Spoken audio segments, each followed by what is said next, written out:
qui me reste dans l'esprit, comme disait Jérémie, c'est que les bontés de l'Éternel ne sont pas épuisées et ses compassions ne sont pas à leur terre. Elles se renouvellent chaque matin.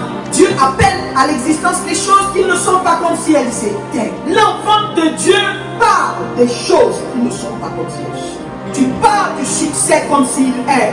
Quand l'ennemi te montre l'échec, tu parles le succès. Il ne sort de ta bouche que ce que Dieu a dit. Proclamer et mentir, c'est deux choses différentes.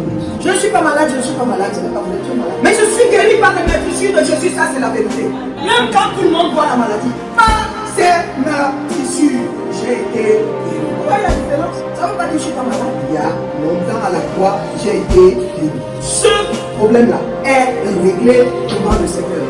Et toi, par ta parole, tu dois imposer la situation que Dieu a arrêtée par ta proclamation. Les choses viennent à l'existence par la parole. Si Dieu a décrété, il a déjà décrété que ta volonté soit faite sur la terre comme au ciel.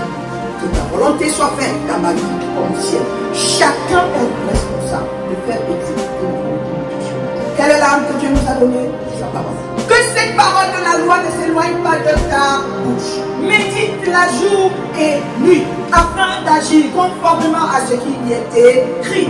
C'est alors que tu auras du succès dans toutes tes entreprises. C'est alors que tu réussiras. Dès que tu as un problème, tu accuses Dieu. C'est ce que le diable veut, que tu accuses précisément celui qui est là pour te sauver. Quand il prie, la chose ne se fait pas dire, donc c'est la volonté de Dieu. Non, ce ne sera jamais la volonté de Dieu que tu sois malade. Ce ne sera jamais la volonté de Dieu que tu sois malheureux. Ce ne sera jamais la volonté de Dieu que tu n'aies pas ce pourquoi ce succès.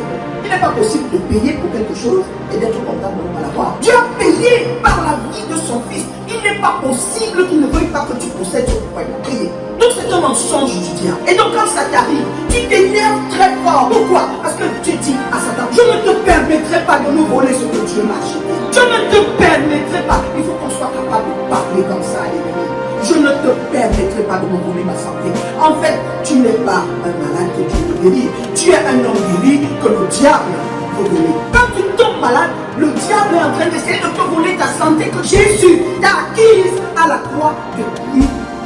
C'est ta responsabilité de lui dire tu ne me voleras pas ma santé. Tu ne me voleras pas ma vie. Tu ne me voleras pas ma joie. Tu ne me voleras pas ma paix. Tu ne me voleras pas ma famille.